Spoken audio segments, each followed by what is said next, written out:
At some point, you made it easy for them. You responded quickly, you forgave without being asked, you explained yourself when silence would have served you better, you stayed when leaving would have changed everything. And they noticed. Not consciously, not with deliberate intent, but the avoidant nervous system is a pattern detection machine, and the pattern it detected in you was this: available, adjustable, safe to push. So they pushed. They withdrew and watched to see if you'd reach. You did. They went cold and watched to see if you'd warm them back up. You did. They gave the minimum and watched to see if you'd accept it. You did. And somewhere inside that dynamic, somewhere you may not have fully realized until recently, a working assumption formed in them. Not a thought they'd ever say out loud. Just a quiet operational belief. This one won't go anywhere. Here's the question worth sitting with. What happens to that assumption when they're wrong? What happens inside someone who built an entire relational strategy around your predictability when you stop being predictable? What does it cost them, psychologically, emotionally, when the person they thought was easy to hold suddenly becomes impossible to secure? Most people never get to find out, because most people never stop performing the role they were unconsciously assigned. By the end of this video, you're going to understand how that assumption was formed, how it sustained itself, and exactly what dismantles it. Not as a game, not as a strategy to win something, but as the natural consequence of finally understanding your own value clearly enough to stop negotiating it away. This channel exists to give you that kind of clarity. Subscribe if that's what you're here for. Here's the misread most people carry into this realization. They believe the avoidant targeted them, that there was something about them specifically. Some visible vulnerability, some readable need, that the avoidant deliberately exploited. That framing makes the avoidant a predator and the viewer a victim. And while it produces a satisfying narrative, it misses the actual psychology. The avoidant didn't choose you because you were weak. They settled into the dynamic because you were consistent. And consistent to an avoidant nervous system eventually reads as secured. Here's the mechanism. The avoidant attachment style is organized around one core imperative: maintain autonomy without fully losing connection. It is a both-and system. Stay close enough to not be alone. Stay distant enough to not be consumed. And to achieve that balance, the avoidant needs to know, at some functional level, that the connection will hold without them having to fully invest in it. Your consistency, your patience, your willingness to accommodate, your repeated demonstrations that you would stay, provided exactly that assurance. You weren't played because you were naive. You were underestimated because you were kind. Those are different things. One is a deficit. The other is a quality that was directed at the wrong architecture. The real shift happens not when you become less kind, but when you redirect that energy back toward yourself first. When your kindness, your patience, your capacity for loyalty stop being things the avoidant gets to access for free. The moment you do that, genuinely, not as performance, the assumption they built their comfort on collapses. And what replaces it is something the avoidant rarely encounters: uncertainty about you. There are 4 phases that describe how this plays out. Each one represents a real shift in the dynamic, in their internal state, and in yours. The first is the calibration phase. Every relational dynamic has a calibration period, an early window where both people, consciously or not, test the structure of what they're building. What can be said? What will be tolerated? What behavior produces connection, and what produces distance? In a dynamic with an avoidant, this calibration process has an additional layer. The avoidant is quietly assessing how much latitude they have, how much distance you'll accept before you disconnect, how much inconsistency you'll absorb before you name it. Externally, this looks like normal early relationship rhythm. Internally, for the avoidant, it is a boundary detection exercise. And if you, in your warmth, in your hope, in your genuine desire to make something work, consistently demonstrated that you would stay regardless of the inconsistency they introduced, then the calibration concluded with one result: wide latitude, low cost, high access. That conclusion is what becomes the assumption. The second phase is the comfort lock. This is the period of sustained dynamic. The avoidant has calibrated the relationship and found their operating range. They know how much to give to maintain the connection and how little to give before you'd actually withdraw. Externally, the relationship has a rhythm.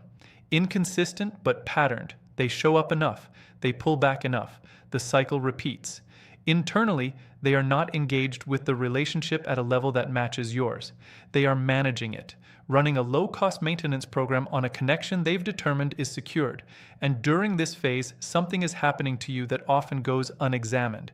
You are adapting, calibrating your own needs downward, learning to interpret the minimum as enough, telling yourself that the good moments justify the patterns around them. This is not weakness. It is the normal human response to intermittent reinforcement, one of the most powerful psychological conditioning mechanisms that exists. You are not being foolish. You are being human in a dynamic specifically designed by an avoidant nervous system to sustain itself at minimum output. The third phase is the fracture point. Something changes. It may be a single incident. It may be the accumulated weight of 100 small ones. But at some point, the adaptation reaches its limit, and you stop. Not dramatically, quietly. You stop explaining yourself. Stop over-initiating. Stop manufacturing reasons to believe the dynamic is more than what it's shown itself to be. Externally, your behavior shifts. You become less reactive to their rhythms, less available at the edges. The energy you were extending outward begins to consolidate inward. Internally, something is clarifying, not hardening, clarifying. The emotional static that comes from constant adjustment is settling. And in the settling, you start to hear yourself again. The avoidant notices a change in signal. They can't name it, but the pattern they relied on has introduced a new variable. You, behaving in a way they didn't expect. The fourth phase is the assumption collapse. This is the moment the working belief, this one won't go anywhere, encounters direct contradicting evidence. You went somewhere, not physically, psychologically. You withdrew from the dynamic in a real and detectable way, not to punish, not to play a game, because you have finally, genuinely, stopped organizing yourself around their availability. Externally, you may see them re-engage. More attention, more initiation, more presence in moments they were previously absent. Internally, and this is the critical part, they are experiencing something novel, the anxiety of a connection that is no longer secured by your predictability. And that anxiety, which the avoidant is deeply uncomfortable with, is the most accurate indicator of what you actually meant to them. Not the comfort, not the latitude, the absence of both. Most people, when they reach this fracture point and when the accumulation of the dynamic finally produces enough internal pressure to shift their behavior, feel guilty about it. They read their own withdrawal as cruelty, their silence as punishment, their reduced availability as a game they're playing. And so they soften. They apologize for pulling back. They restore access before the avoidant ever had to reckon fully with the absence. And the assumption resets. Contrast that with what actually changes the dynamic. You let the absence stand. Not cruelly, not with resentment leaking into every interaction. You simply do not rush to restore the comfort of the old pattern.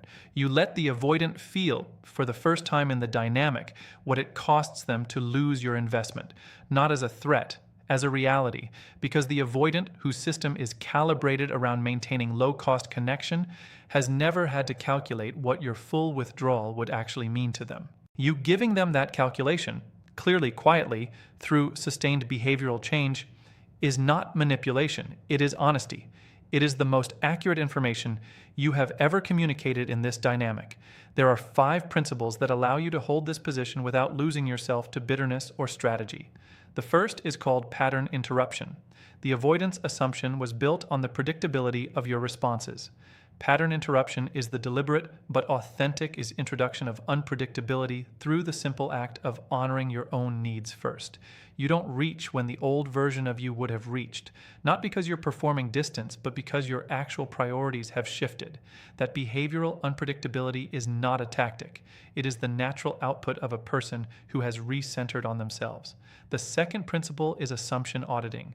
Before you can dismantle the assumption they held about you, you need to audit the assumptions you were operating from.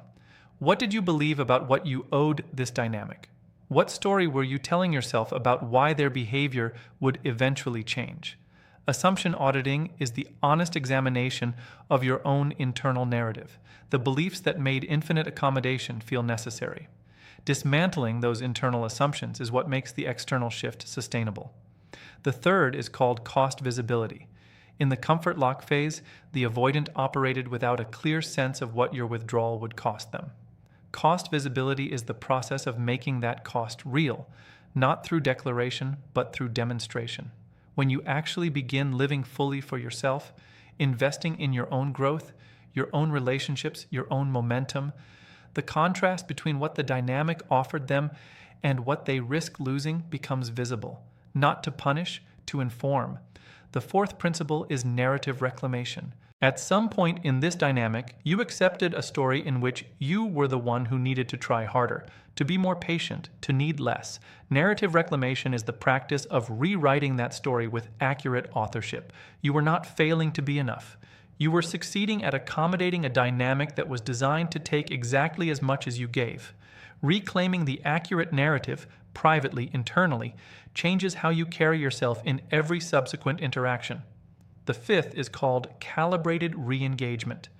If and when the avoidant re-engages, and the assumption collapse often produces re-engagement, you need to respond from your new position, not your old one. Calibrated re-engagement means your warmth is real, but your access is no longer unconditional. You engage with who they are demonstrating themselves to be right now, not who you hoped they'd become. That calibration, clear-eyed, present without resentment, is the only foundation worth building anything on. Here's what this situation has actually been doing for you, underneath the difficulty of it. It has been teaching you exactly where your self-respect was negotiable. Every moment you adjusted your standards to accommodate the avoidance comfort was a data point, not evidence of weakness, evidence of where you still had work to do on your own relationship with your own value. Because genuine self-respect is not something you feel after being treated well. It is something you bring into the room before anyone has the chance to treat you any particular way. You don't negotiate access to yourself with someone who hasn't earned it. You don't interpret patience as virtue when patience is just a long word for not yet leaving.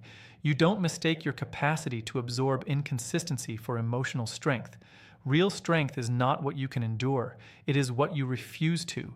You are not easy to play. You were easy to underestimate. And those are two completely different things, because one was their error. The other was yours to correct. You've corrected it. The real significance of this moment, when you stop performing the role the avoidance system assigned to you, is not what it does to them. It's what it does to you. It shows you, with more clarity than any assessment or conversation could, exactly what you're capable of when you stop outsourcing your emotional stability to someone who was never reliably offering theirs. Self-worth is not what you claim to have while accepting behavior that contradicted it. It is what your choices reveal you actually believe about yourself. Emotional intelligence is not understanding why the avoidant couldn't show up. It is using that understanding to make decisions, real decisions with real consequences, rather than letting understanding become a sophisticated justification for staying. Personal power is not something you perform for an audience. It is what remains in the room after you've stopped performing entirely. The avoidant thought they knew you. They knew one version of you, the version that was still learning what it was worth. That version has been replaced by someone who already knows.